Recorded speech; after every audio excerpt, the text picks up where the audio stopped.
Dal giorno dopo che sono uscita dalla quinta elementare, sui 40 anni di lavoro. 40 anni trascorsi a intrecciare emozioni, a narrare le storie di un popolo antico attraverso i fili di lana di pecora per realizzare splendidi tappeti. Quel sapere che si tramanda di madre in figlia in Sardegna ha di recente avuto un riconoscimento internazionale con le tessitrici Giovanna Chessa di Nule e Elena Mulas di Ursulei, che al Festival di Art, l'arte della tessitura mediterranea a Cartagine hanno sbaragliato la concorrenza delle creazioni tunisine.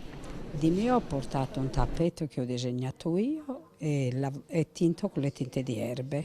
Un disegno rappresentato la navicella nuragica, che non è rappresentato anche nei nostri disegni, è un disegno che ho fatto io a rappresentare insomma Cartagine con la Sardegna, l'unione poi tra i due, il filo conduttore che è poi il mare.